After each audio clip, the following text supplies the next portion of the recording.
We are talking about Black Wall Street and what the city of Chattanooga is doing. Karen McReynolds, thank you so much for being here today.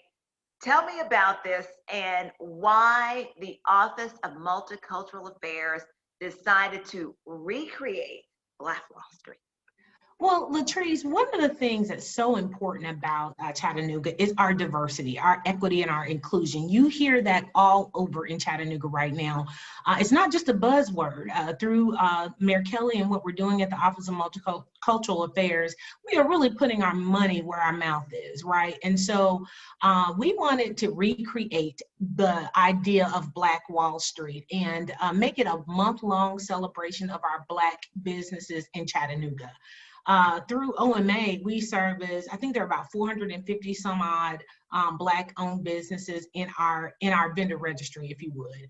And so we wanted to take an opportunity to celebrate these businesses, but not only celebrate them, patronize the businesses, right? Let people know where they are and make some economic impact to their businesses, especially after COVID. So we're going to be educating people on what Black Wall Street is, where it came from, the notion of where it came from. We're also going to be educating people about Juneteenth and what that means. If you've seen that the city just passed that Juneteenth is a holiday for all city employees. So that's huge, especially in this time where you see so many folks just standing on the front lines and demanding that we do better. And let me just piggyback and ask about that. You know, Okay. the whole thing, when I think we've heard in so many people, they've been passionate about this, and you started seeing this thirst for knowledge and how can I get involved? What can I do when it comes to whether it's Juneteenth, when it comes to Black Wall Street and the history behind all of this?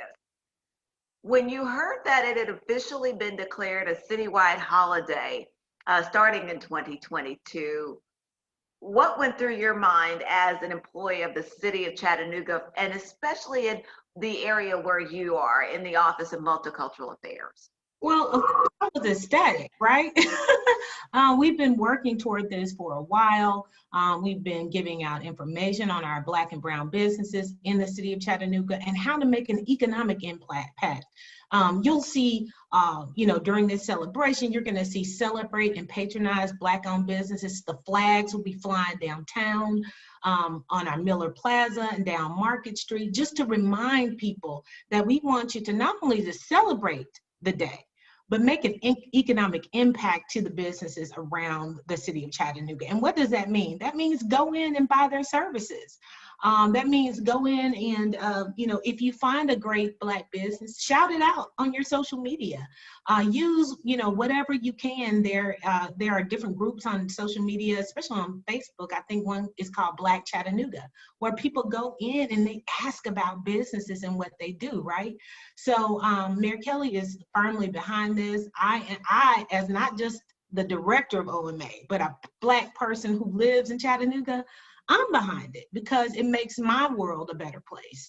And so I'm really excited about it. And yes, I was so excited, I didn't know what to do. So Like it's here, and you know what? And it just kind of basically just adding a sense of credibility and acknowledgement to these Black establishments and these businesses who, let's just face it, they have an uphill. It's hard for any small business.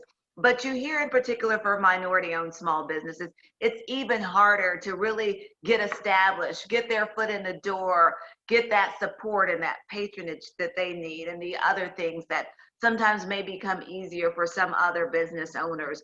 So this is important. Okay, so I want to say then, say someone's watching and they say, well, how do I find out more about some of these small businesses? They may not even know. That's a big problem. They don't even know that they're here or that they are in operation or what they do.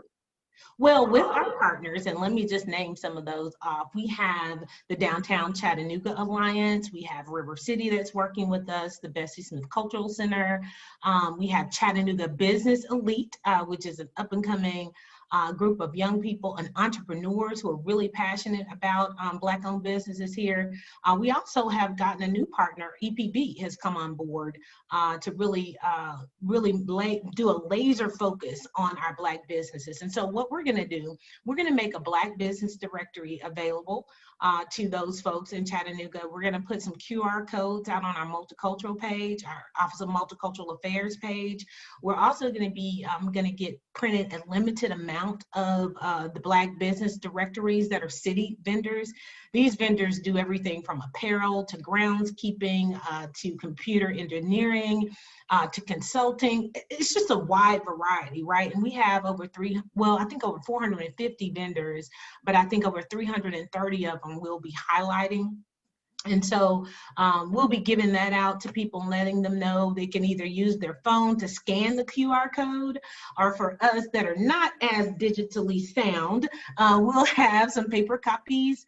And even if folks are sight impaired, we'll have copies on our website that you can go to that will be the 24 font that you can see. If you're sight impaired or have a disability, just call the Office of Multicultural Affairs and we will get you a copy of that directory. But I'm really excited about it. We have, maybe it's 2-in-1 event. So this is how we describe it. The month-long celebration is us celebrating all the Black businesses around Chattanooga.